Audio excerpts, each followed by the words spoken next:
are watching Where Are They Now? With your host, Dianne Hart. Now here's Dianne.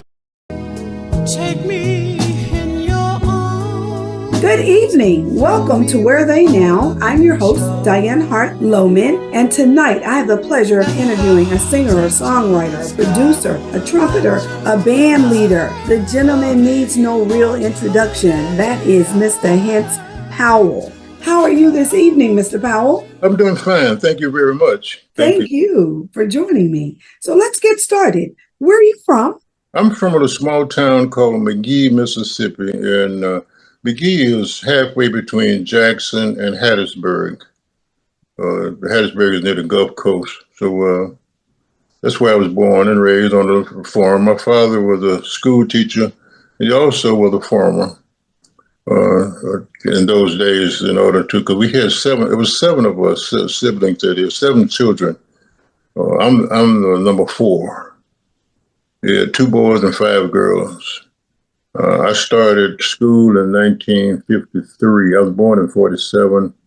Started elementary school in 1953. My first grade teacher was Gladys Durr Smith. And all the kids used to watch her when she turned her back, and they'd sneak out so they could be first in line. So I tried that one day, and she caught me and said, "Hope you come back here, you little rascal." He said, "I'm going to teach you. I'm going to make you eat your lunch in here while I teach you." And I didn't know what a blessing that was to have a first grade private teacher. And when my father died, she was there, and she said, you were my pet student. Don't you know, when I got to the 2nd grade, I was the best reader in the class. I didn't know what a blessing that was to have a private teacher in the 1st grade. But anyway, as I progressed all up through the years, in the 6th grade, I decided I wanted to join the band and play the trumpet. The kids making all that. I actually wanted to play the drums, because there was a noise maker, and Mr. Wilder, the teacher, said, everybody wants to play the drums. I need you to play the trumpet. So I went to the rehearsals on the last period of the day, and if you played the wrong note, Mr. Wilder had one eye. He'd come over and beat on your fingers with a pencil if you played the wrong note. So I took the trumpet home that summer, trying to play. My lip was swollen up and everything, but I finally got used to it. And then when we went back to school, I guess my father was watching me. But he didn't tell me. The teacher, Mr. Alfred Alexander, brought me a brand new King Cleveland trumpet. And I'm going, wow. So that was a start. And then slightly after that, they made him and Mr. Nichols go back to school because they only had 2 years of college. And at that particular time, they had a ruling where to have a 4-year diploma, in Mississippi, you had to have a 4-year diploma in order to teach school. Mm-hmm. So when he went back, his weakness was, I guess, music appreciation. So he brought a piano to the house. And when he brought the piano, I heard one of the older kids at the school playing boogie woogie. So I went home and tried that. And my daddy said, "That's okay, boy, but you're going to have to learn how to read." And then I heard of Fats Domino, I think it was, "Walking to New Orleans." He didn't say anything. He rolled the piano to his room. Your dad? My dad. He rolled, it was a spinning piano. He took it out of the living room and rolled the piano into his room. And his little office was facing south. He turned the piano to the west. So I was determined to play that piano. So I walked in, and he had the book turned to "My Country 'Tis of Thee." So I'm going, I looked up, and I already had learned how to read a little bit. So I read his books. I never forget, it says, "Speed at first is not important, but accuracy and precision and evenness and agility," all of those words. So I would take the left hand, I got that. And then I'd try the next 2 or 3 bars, 2 or 3 measures. And I said, and finally I played one by one. I said, let me try the whole thing without making. First, I was making mistakes. Then I said, let me learn to play it without making mistakes. He didn't say he was going to teach me how to read. He said, you have to learn how to read. So I took that under consideration because he was actually a military policeman when he was in the army, so I wasn't about to challenge him. I was a school pianist from 7th grade to the 12th. He went up to Piney Woods Institute and brought back a whole college library of music books, along with other books. I read the whole Robinson Crusoe, Friday Out on the Island, and all of that, Treasure Island, and anything else you wanted to. The college threw away all of their books, all of their, and they bought brand new books too. Piney Woods was the only black boarding school in Mississippi, and that's where he came from. So I'm indirectly a sub-student of Piney Woods Institute by him. It wasn't a college, it's an institute.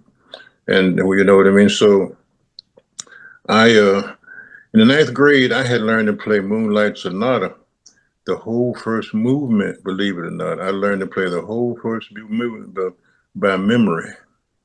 And I tell people now, don't ask me to try to do that now because I'm smart enough now to know what I don't want to do. I don't know whether that's a good thing or not, but it was a challenge. But just looking back, that part of the background, it plays a big part. And for instance, like after I finished high school and graduated from when I was at Jackson State, my first and second year there, I was a first chair trumpet player. I had a scholarship, first chair, and the teacher, Dr. Dolly M. E. Robinson, I was the only one that made the A on the test. The entrance test was me. I made it because I had all the music and the terminology and everything else. The little questions they were answering was my teachers. That's duck soup. It was nothing that the teacher said, "Who is this Hense Powell? Bring him to my office." And she kind of beat me up when I got there in a nice way. You know, no, you don't write your whole name with small letters. You put a capital letter on the H and a capital letter on the P.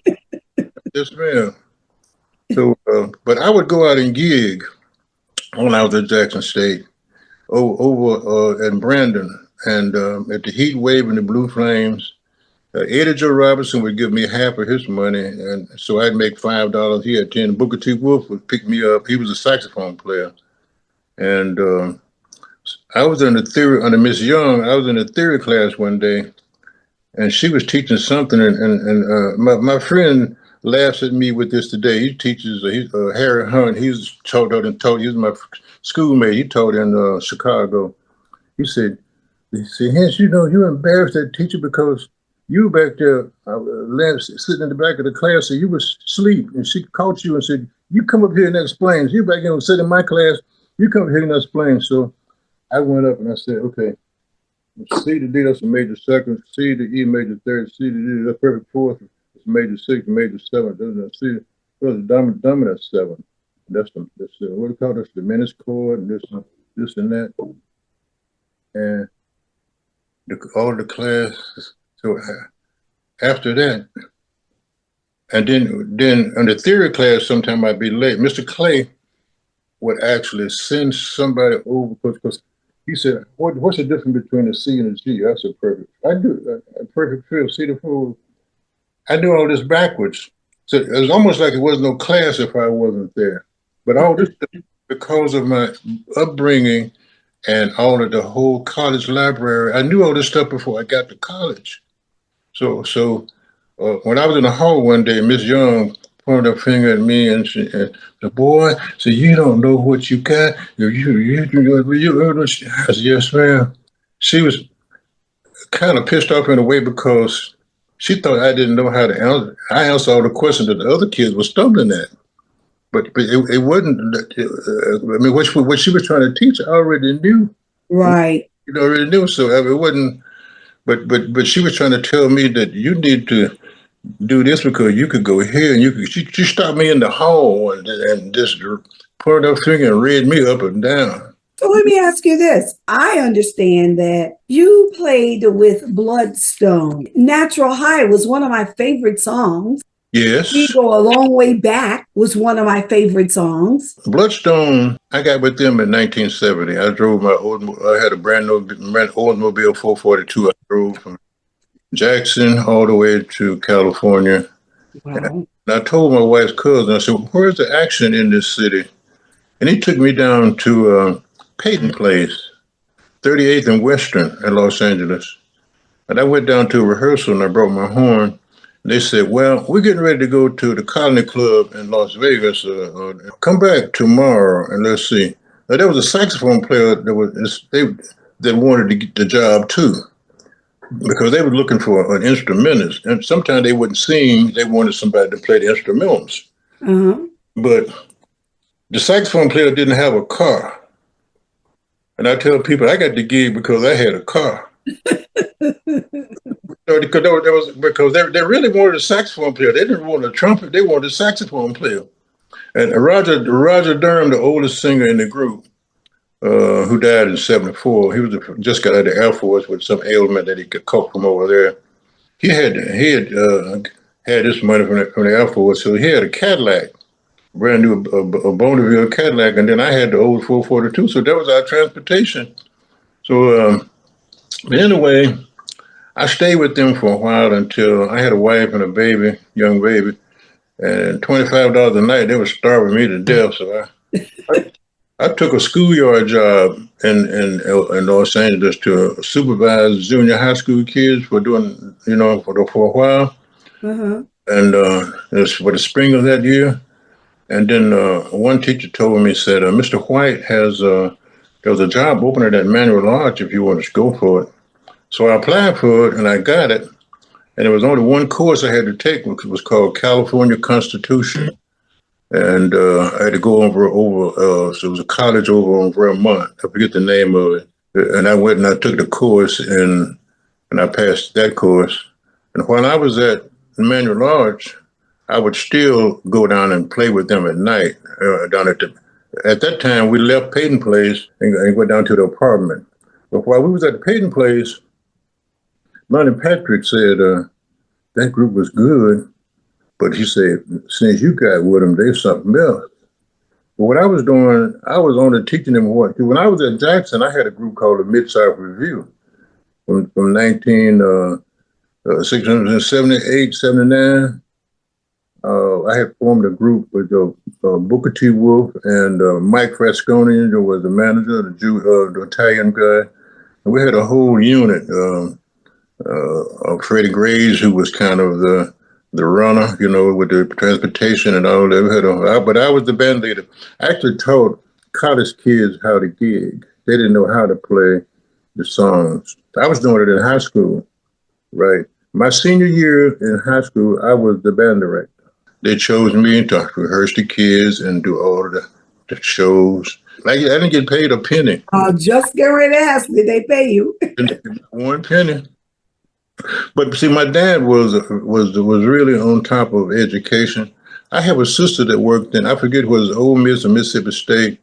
She's 4 years younger than me. Now, during her senior year, the teacher didn't come. We had no teacher. She taught the math class her senior year. Black woman. She taught the math class her senior year. Her name was Corliss. She ended up Corliss Johnson. But anyway, she went all the way through Jackson. She was the top of the class. They paid for her to come back to teach there. She taught there for a while, but she was so good until they hired her. Her whole career was at the white university. They could say whatever they want about black people, but they had to have a black woman to come and teach the hardest subject that you could ever want to take, and that's calculus, trigonometry, and all of that. You know what I mean? Yes, absolutely. I know what you mean. When was the first time you got a paycheck from gigging? I mean, a real paycheck. You said they were starving you to death. At what point did you begin to earn some money? At one point, I really started making a whole bunch of money when I got with Bobby Womack. Not really. I went up to England in 1976 and recorded a whole album on Bloodstone because everybody knew I was into arranging and composing. And I tell people, have you ever heard of the song called King of the Road? Yeah. I tell them I was king of the hood. I'm serious.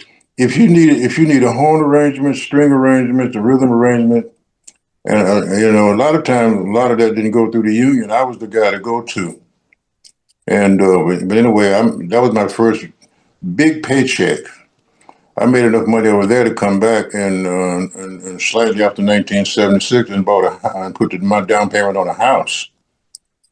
And then I went up to Crystal Jukebox and asked his secretary. I said, "The real estate people want to know how I'm employed and everything, where I'm getting money from." You know what she told me? What? How much you want to be making. Now, that's to show you how a lot of things are done in business. Exactly. Yeah, how much do you want? Not how much are you making? How much do you want to be making? How much do I need to put the figures up? Right. So we came up on a figure, and I brought it back, and I actually bought the house, and I kept it until 1993. But anyway, that was my first big payment. And then when I came back after that, I got with Johnny Bristol, and Johnny Bristol had some popular notch musicians, John Barnes, James Gatson, and Marlo Henderson, but they all had big egos and different opinions, so that they all fell out. And then James Gatson, who just recently died, he said, "I got a gig for you if you want it." So I took it, and I took Johnny's whole album and scored it, and then and with his band and orchestrated and rehearsed the band. I took down everything that was off his album, off the music, put it on paper, and rehearsed the band. And from that association, I ran into the biggest LA contractor named Ben Barrett. I was in the studio one day, and I was working on an album with Johnny. And Johnny said, "I'm going to let Smokey Robinson's keyboard player do the strings on here." I said, "Johnny, I do strings." He said, "We call me Hense. Hense, I ain't never heard you do no strings." So Sonny Burke was his name. Johnny said, "Okay, I'll tell you what." He said, "I'm going to let Sonny do this, and then when Sonny finishes, you walk out with your score. Let's see what you got." So I'm back in my garage. I said, "You know what? I got to make this good." So, so I got to do this. Is my heyday. I got to make this good. So what I did, I listened to when I got to the studio. See, I had stuck. When I went to after I left Manual Arts in 1974, I went to Hollywood Conservatory and took up advanced orchestration and counterpoint. And then I bought all these books by Don Sebesky and Henry Mancini that all of these that showed you how to voice and how to write for strings, how to all this kind of stuff. When I heard Sonny Burke arrangement on strings, I'm saying he don't even know how to voice for strings. I didn't say nothing, but I let him do his thing. And then when my time came out, Sonny looked at me. I won't say these words. He looked back at me, and when he walked out with his music and paper, he turned his back to and said, "Where are you going?" And I knew he had some dirty words in his mind other than what I'm saying. But he didn't have no say so because he was only an arranger. He wasn't a producer or the engineer. So on my headphones, I heard that when they did my arrangement, this is on Margie Joseph now. It's an album called "Feeling My Way." If you ever listen to that album on Margie Joseph, I arranged a lot of stuff on that album. Matter of fact, I co-wrote 2 songs with Johnny Bristol on that album. The engineer told Johnny, he said, "Johnny, that's the arrangement right there." And then from that association, guess who was on that? Who showed up at the session? There was a clique going on, and Ben Barrett showed up, the Jewish contractor. If you didn't go through him, you didn't hardly work. He came up to me and said, forgive my language when I say this, now these are his words, quote, "Where the hell have you been?" And I said, "I don't know, but I'm here."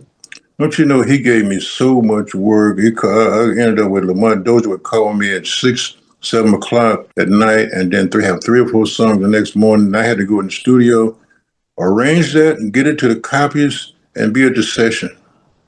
And that's how the rat race was.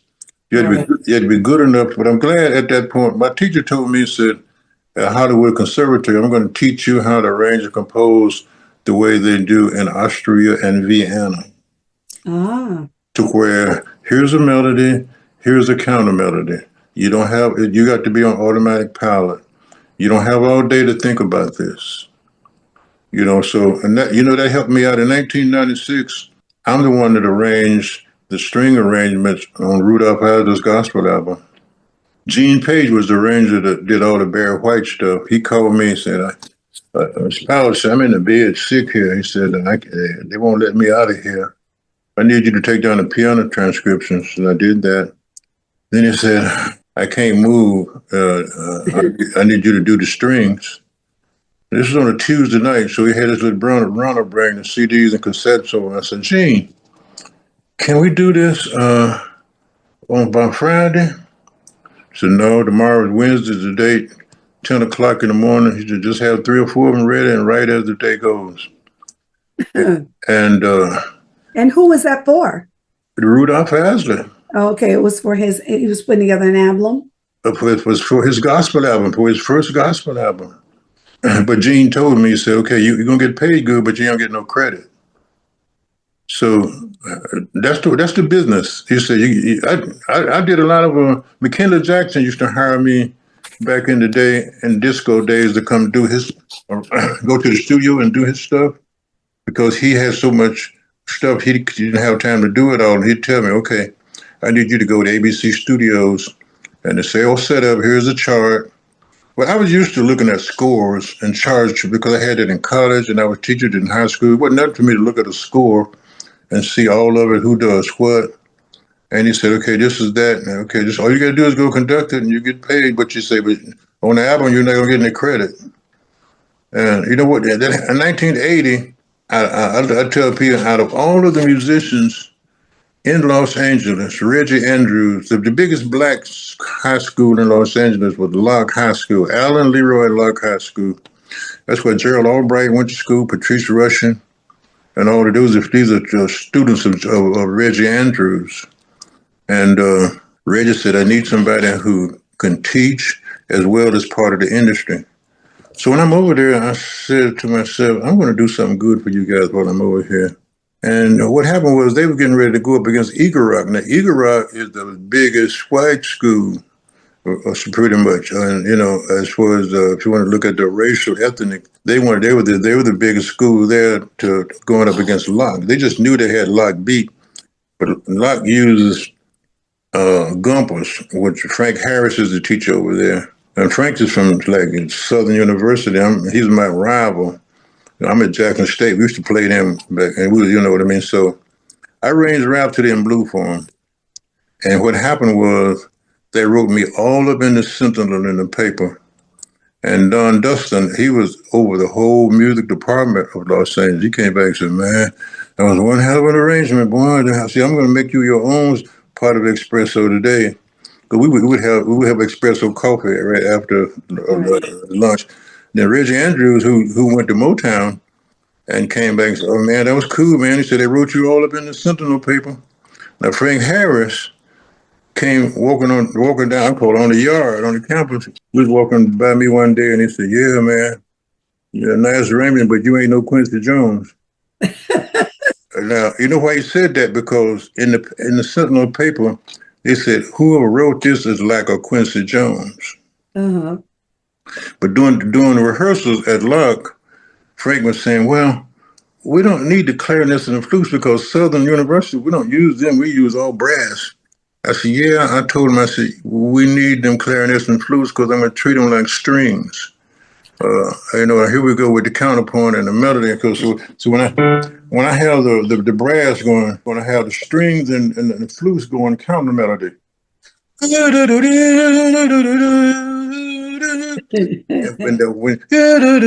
you hear that contrast and you hear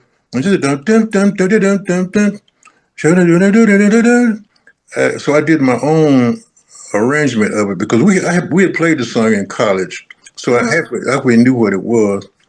And the reason he said that because they had said in the Sentinel paper, whoever arranged this is like a Quincy Jones. But if you heard that arrangement and that particular arrangement in a gymnasium, you were going, whoa. Well, we're going to take a break because I want to play a song that you wrote and you sang, and that's What is the State of the World? Right. Okay, we're going to take a break. We're going to play What is the State of the World, and we will be right back.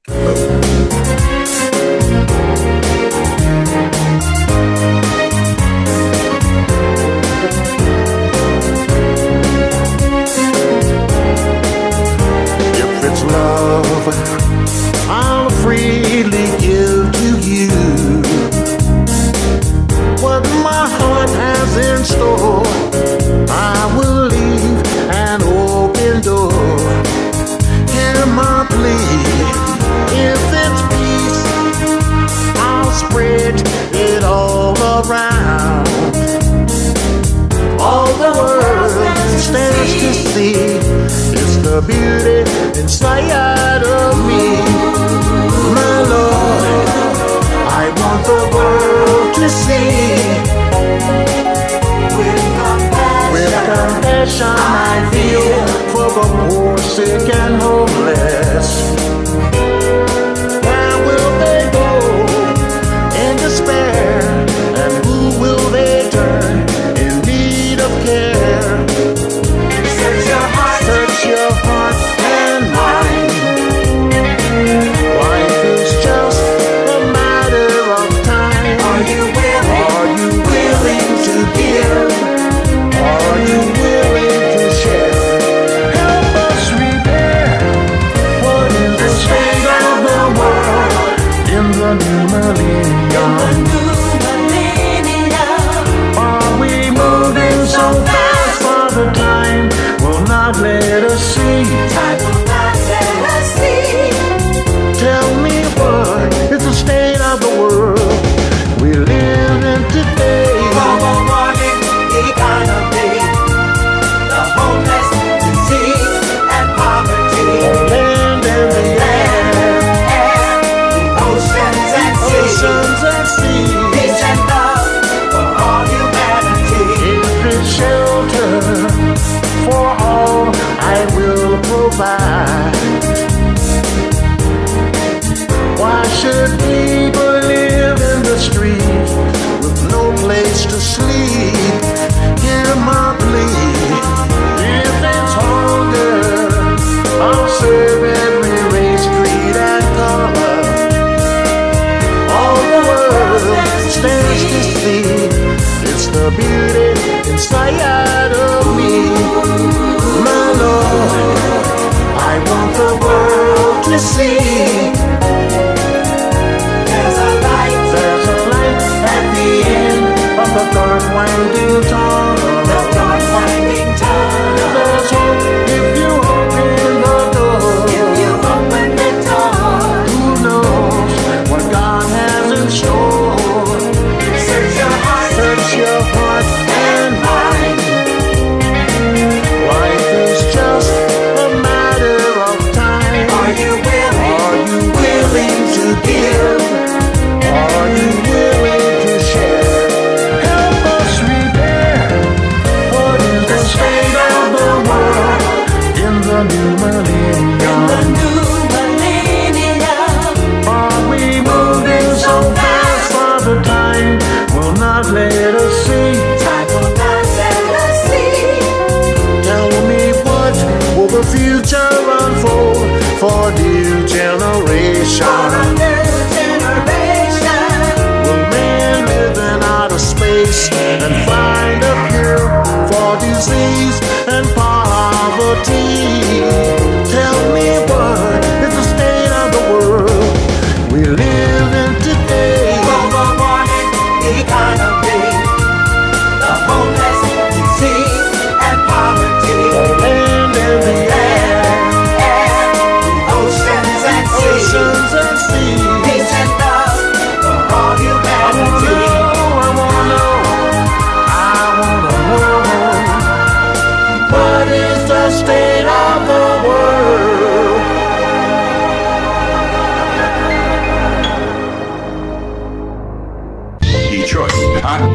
music on the cutting edge of urban internet TV. You are watching Where Are They Now with your host, Dianne Hart. Now here's Dianne. Welcome back to Where They Now. I'm your host, Dianne Hart-Lowman, and this evening my special guest is Mr. Hense Powell.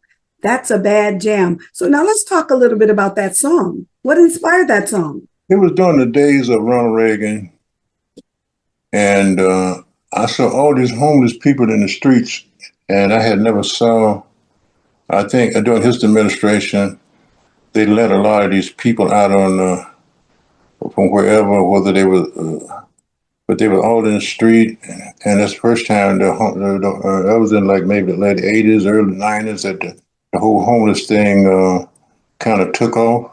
Mm-hmm. So I first wrote the track, Mm-hmm. and I went over to this Jewish guy I was working with. He said, "Nice melody and everything, but where's the words?" And so I said, "Okay, I need to finish this." So I go, "If it's love, I'm free to give to you what my heart has in store. I will leave an open door. If it's peace, I'll spread it all around. All the world stands to see. It's the beauty inside of me." I first produced that on James Geraldine, and he was a jazz singer, and he did a good job of it. But I always wanted to hear it done more of an inspirational approach. He sung it more with a jazz flavor. He did a great job. Matter of fact, he called me a couple of weeks ago, and there's an album on him I called "Let's Make Room for Love." Or James Geraldine that produced, because I've done quite a bit of producing in my day and time. Talk about some of those folk who you produced music for. Bloodstone. I have a gospel album called Bloodstone Forever Christmas. I got an album with Johnny Bristol. I think that album has Strangers. And I did several things. If you look at you have to see all this stuff. You go to Hense Powell at allmusic.com. There's so much stuff till I can't remember, don't remember. Leon Haywood, that album that he did with what they called himself the Silver Fox. I did all the horn arrangements. I did most of all the horn arrangements for Leon Haywood. He had his studio in Los Angeles. You know, when you look at the music scene, for instance, you might have a songwriter. In Motown, they had producers, they had songwriters, they had arrangers. Like if you look at Paul Reiser, the one that did My Girl and all that. Just because you're a songwriter, that don't mean you know the whole full gamut of what you need to do, because it's more to it. You might have, just because you're a good songwriter and you write the song, or sometimes you take an arranger to take it to the next level, to where sometimes it's the instruments that enhance it, or other than that, if you could just sing the song, you could just go play it at the piano. And now I work with a lot of different people, like Brenda Holloway. I was her band leader for years. Matter of fact, they're doing a tribute to her this weekend down at Barbara Morrison's studio. And Britton Wood, I work with him. Matter of fact, I co-wrote a song with Britton Wood called "Young, Bold, and Daring." And so it's Richard Dimples Fields, "She's Got Papers on Me." That's my arrangement there. If it ain't one thing, it's another. That's right. I like that song. Well, if it ain't one thing, it's another. Yeah. So "She's Got Papers on Me." That was with Betty Wright on the end. That was him and Betty Wright. When she told me, "You take this little," but that was like 1978. That was on Boardwalk Records. And then at the same time, I was doing my own little thing. I had a little vocoder type song that I did, and I think it was '84, called "Mary Lou Breakdancing," and dance aerobics, styling and profiling in my pickup truck. That was like, it wasn't really rap, semi-rap. I mean, matter of fact, there's a book called "There and Back." In the early '70s, Roy Porter called me, and his son, Teddy Edwards, was in my class. and he was trying to play at the trumpet. But Teddy Edwards, the saxophone player, is in the history of jazz as a saxophone player. But he also worked a regular job for the city. So his son had turned me on to Roy Porter. Roy Porter was the drummer for Charlie Parker, the sax player. And so I played trumpet on about 3 of Roy Porter's albums. So Roy called me one day and said, they're getting ready to do a book on my life. Because he had came to California, and then he had got mixed up with heroin and all of that. Then he got off. So LSU wanted to write a book about his story, and the book is called There and Back. I'm actually in a book in Barnes & Noble called There and Back. It shows me coming down a staircase in the studio with my unborn calf coat on and my hat and bebop and my trumpet case in my hand. My picture is actually in the book. I wrote one song on that, and the song is called Henceforth, Hensforth. But it was like because me coming from a background that wasn't all jazz, my background is kind of vast as far as my trumpet playing. So my melody was one shabba dum baby do dam ba dum dee be da chitty be da ba dum dee pop pop ba dum dee ba dee pop pop. I was in the bebop. And that album ended up on. Matter of fact, I'd love to do that tune again. But it's on one of Roy Porter's albums. Let me ask you this: did you get credit for it? Yes, I did. Okay, because now you're no longer not getting credit for your music, for your arrangements and all. Oh no! The only one that I didn't get a lot of credit. They told me those were recording studio stuff. Oh, early. Early, but that was the ones where they paid well. Right. And matter of fact, Barbara Womack has a Christmas album. I got credits there. I did the real string arrangements on that album. That was like maybe right around the year 2000. And but most of the stuff I got credit for. Right. Bloodstone, we go a long way back. I didn't do that one. I was actually teaching school at Locke High School when they did that. What I did do in 1980, I arranged an album on Nina Simone. Okay. Called Nina's Back. And she was kind of sick when she came here from overseas. And Eddie Singleton, who married Barry Gordy's first wife, Rayona, he said, go out there and play the piano thing so we'll give her copies and she can listen to, and when she come in, she could play. When that woman came back to the studio to play the piano, I didn't want to touch the piano no more. You talk about something that go up and down the piano and back. And she was, Nina Simone, now she wasn't that much of a singer per se, but when she got to the keyboard, I mean, she was something else. So you didn't want to touch the piano. I didn't want to touch it night after Nina Simone sat down. One of your most remembered performances down through the years? One was when I played for a funeral of my mother-in-law. When she died, I played Bridge Over Troubled Waters at her funeral. And this is at the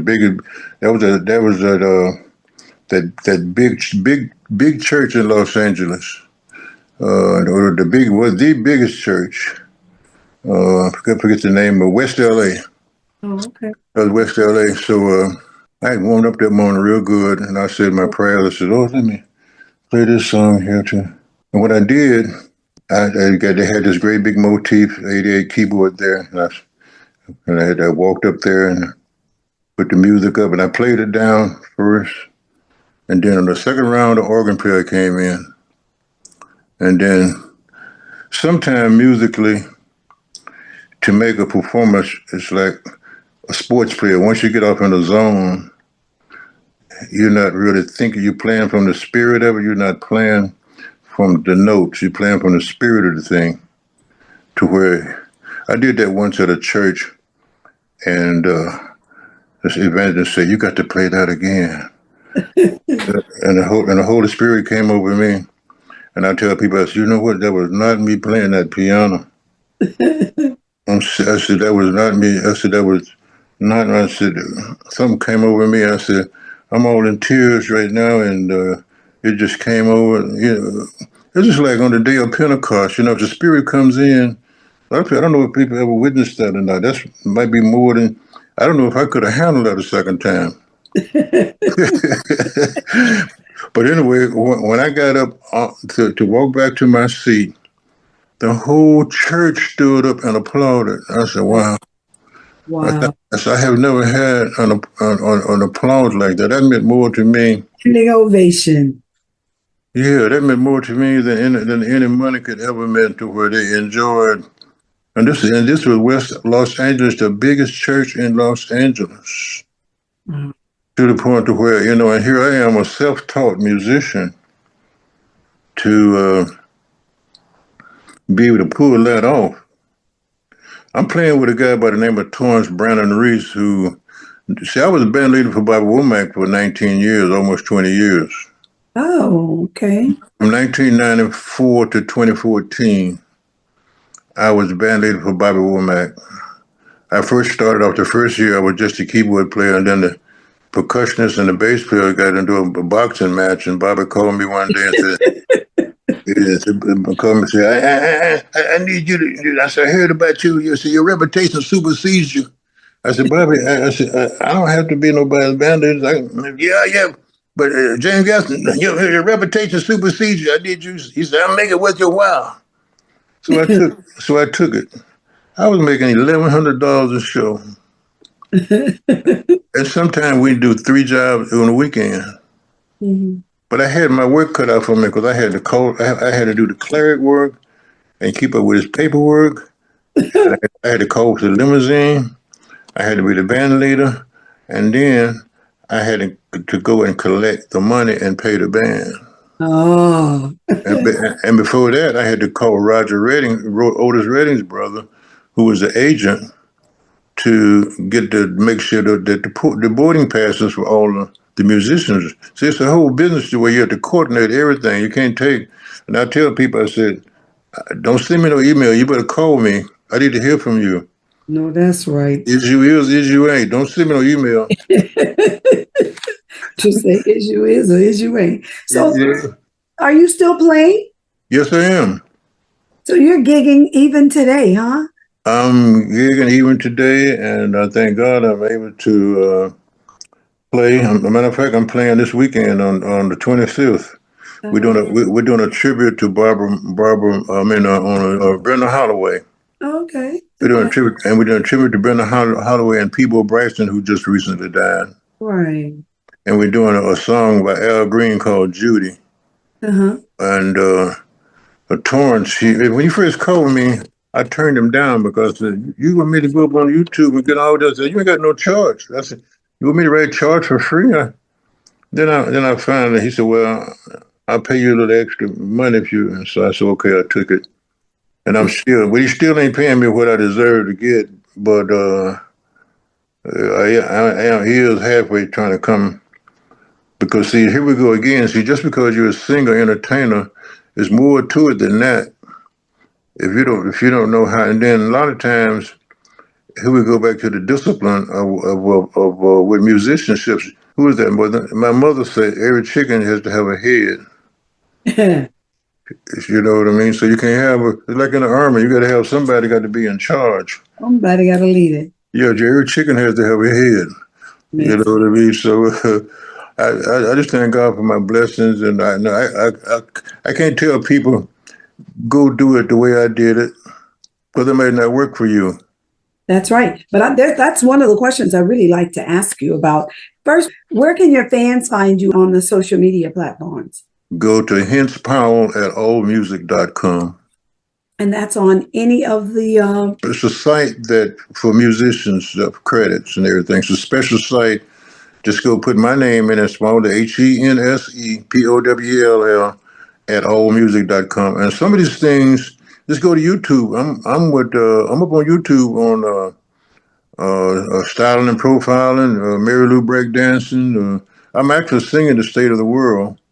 And okay. I'm actually singing Toys for Tots, and I'm actually also singing Jesus is the Reason and Make a Child Smile. I got 3 Christmas songs.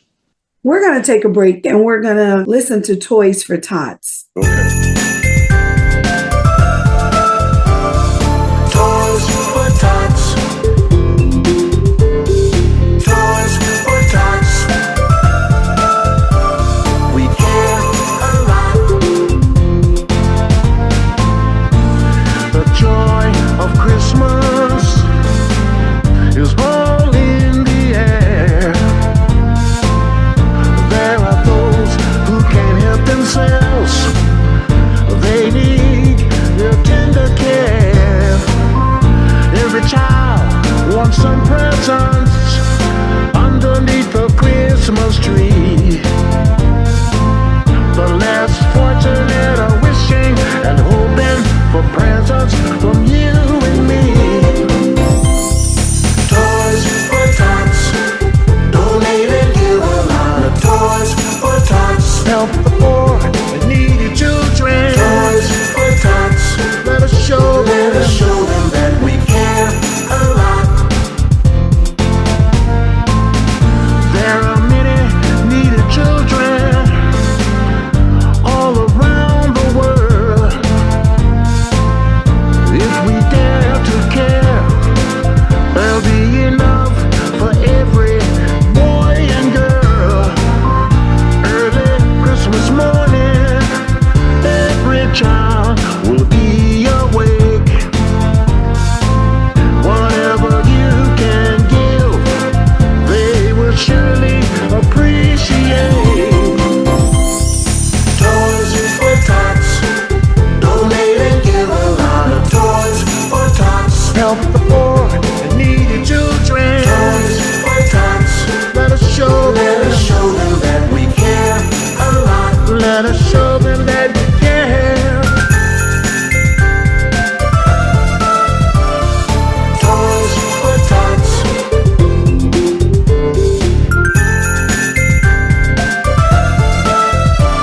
We care a lot.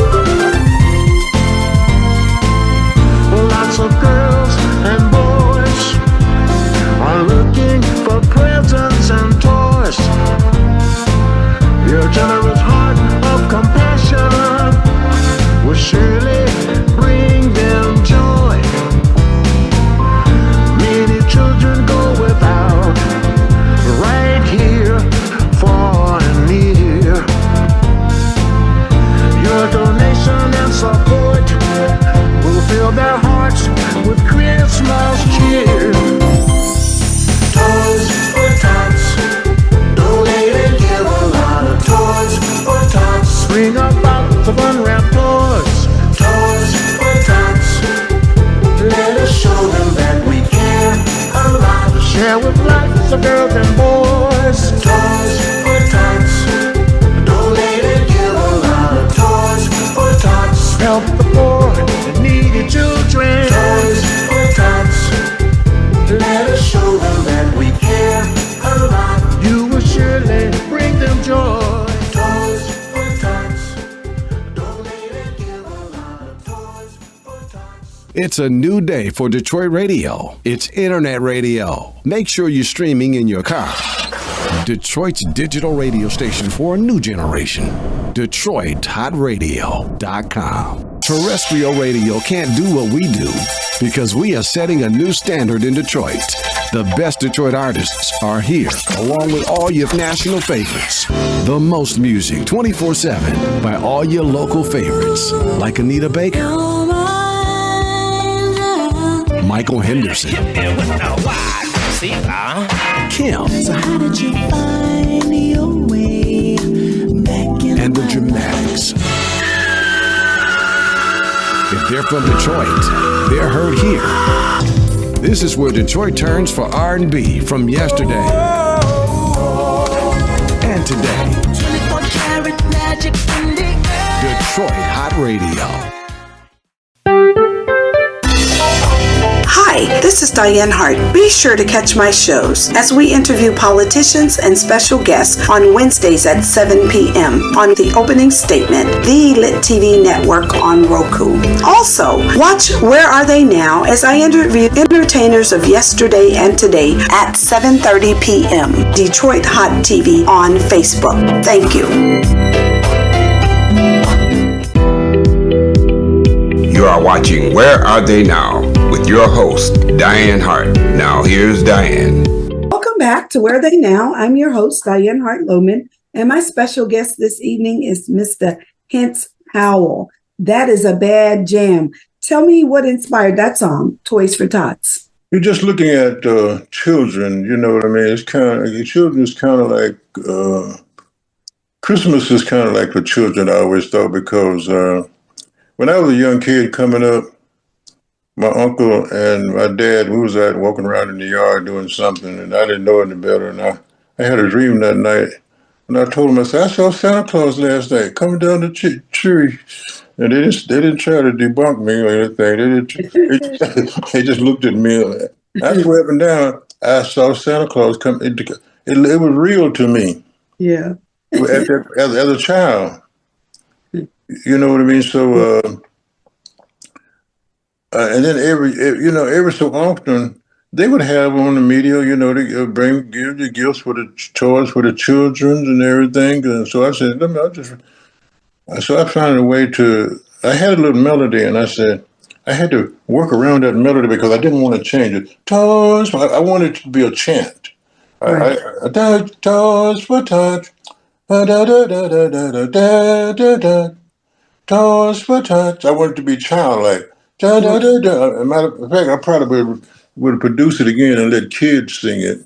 Right. No, but I want, you know, kids sing a melody.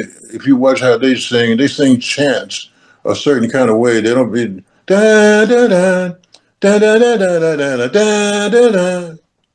Child. Just a childlike melody. Right. So I kept. Go ahead. No, you go ahead. Finish. So I kept that in mind, and another one was make a child smile, and then the other one, Jesus is the reason that for the season when you get through with all of the wine and the eggnog, that's all. Some people don't get off into the Christianity all part of it. They just said, okay, I need a drink. Give me another drink, not a drink, but plural. Another drink. I'd like to ask you, what advice would you give to an up-and-coming individual breaking into the music industry? There's a lot of things you have to consider. I went out to Northridge University once, and I spoke with the youngsters about that. And there was about 2 or 3 of them, and there was one young man that was really into it. And he was writing down the things that I was saying. At the end of the class, I told him, I said, you know, you got potential. I told him, you're going to be somebody. The thing about it is, we're back to the word discipline again. What do you want to be? What do you aspire to be? Within, do you want to teach? Do you want to be an entertainer? It's a lot of things you have to take in consideration in the business itself. Who's in control?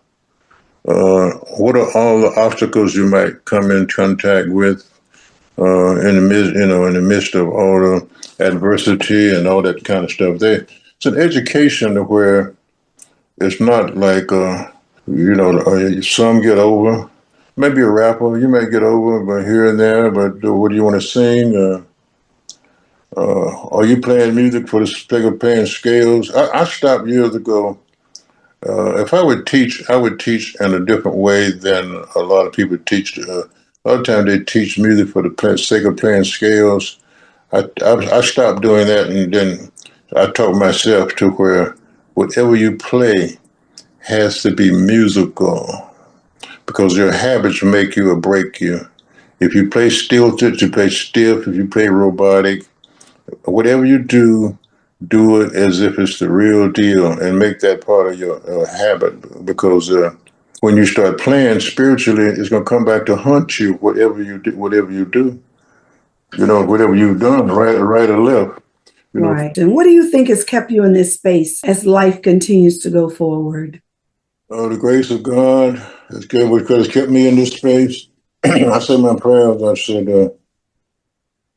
it's like the gospel song that I wrote, Lord, I thank you. And well, I don't know I don't tell people who to believe and what to believe. I just have to speak for myself. And I just said, thank God, thank you, God, for all that you've done for me. And, I could not have done it without you. And that way it keeps me at peace to the point to where whatever comes, whatever goes, whether I'm making a decision, what decision do I need to make? It's like I tell my doctor sometimes who wants to be Bogarden and me, and not he trying to get me to take. I said, Doc, that medicine there, my body don't like that. Well, what if? I tell him, I said, Doc, when I say no, I said there's nothing on the other side of that no. No, that's what I mean is no. I said, if I don't want to take it, I don't. I said, my motto is, if God didn't make it, don't take it. So they got it from the laboratory. You don't want it. well, you look at this day and age. There's so many chemicals and stuff, and that they put in all this stuff. You could take something, but like this lady with new birth said, well, all the side effects. Well, I need to take this, and the side effects alone, the medicine is gonna kill me before whatever.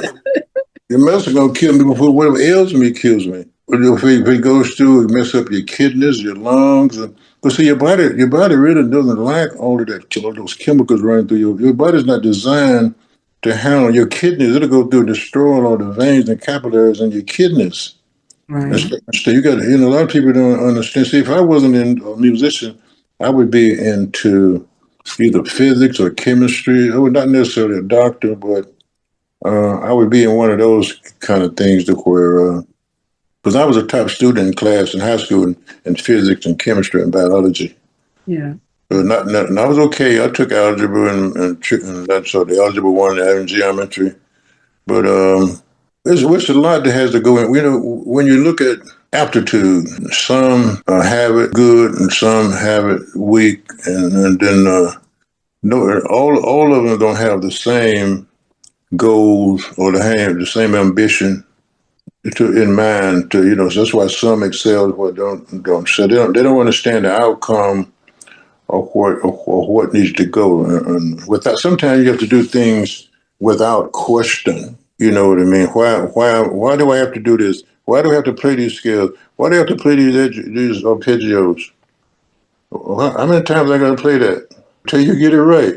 I know. Wow, how time flies. I hear that music in my ear. But I want to thank you for this opportunity to interview you. It has been pure pleasure to learn some things about Mr. Hense Powell. I did get an opportunity to go out and look at some of the things that you have done. And that's how I formed my questions, because I knew a little bit about you. I know a lot more now. And I'm sure that people who watch this show will hear some things about you they had no idea. You tell them also to listen to Bloodstone, America the Beautiful, and Bloodstone, the Star Spangled Banner. You can catch me every Wednesday night right here out of Tampa Bay on The Opening Statement. I am on Roku every Wednesday night at 7 o'clock, where I talk politics. I'm a state legislator. On Thursday nights, I am on Detroit Hot Television Facebook page. You can also catch me on YouTube. Go to Dianne Hart 2126, like and subscribe, and hit the bell so you'll be notified each time I upload a video. I'm getting ready to release a gospel album and an R&B album.